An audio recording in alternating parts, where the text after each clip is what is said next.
ہم تبلیغ والوں کے لیے اس میں بہت بڑا سبق ہے، اور وہ سبق یہ ہے کہ ہم تو کسی کے دشمن نہیں، ہم تو سارے انسانوں کا بھلا چاہتے ہیں، فائدہ چاہتے ہیں۔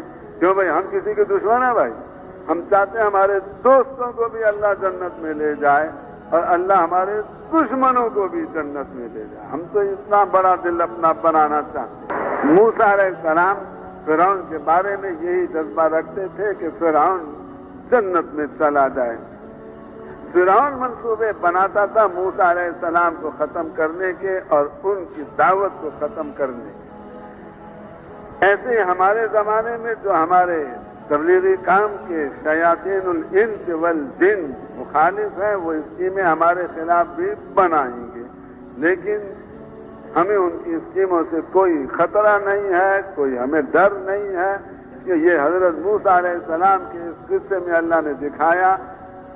اسکیم بنائی فرعون نے، خرچہ ہوا فرعون کا۔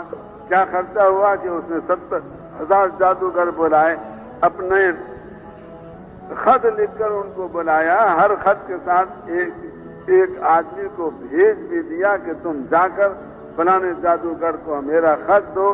اب یہ جتنے قاصد گئے ان سب کے جانے کا خرچہ کس کے ذمے لگا بھائی؟ یہ فرعون کے ذمے لگا۔ اب وہ سارے جادوگر چل کر وہاں سے فرعون کے پاس آئے، ان کا سفر کرنے کا خرچہ کس کے ذمے لگا؟ فرعون کی۔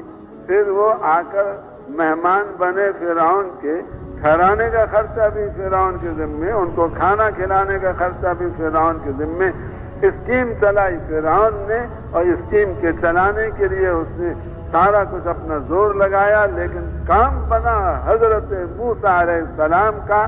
کیوں؟ کیونکہ نتیجہ نکالنا فرعون کا کام نہیں، نتیجہ نکالنا حضرت موسیٰ علیہ السلام کا کام نہیں، نتیجہ نکالنا کس کا کام ہے؟ اللہ کا کام ہے۔ تو اللہ نے وہ نتیجہ نکالا جو موسیٰ علیہ السلام کے حق میں تھا اور فرعون کے خلاف تھا۔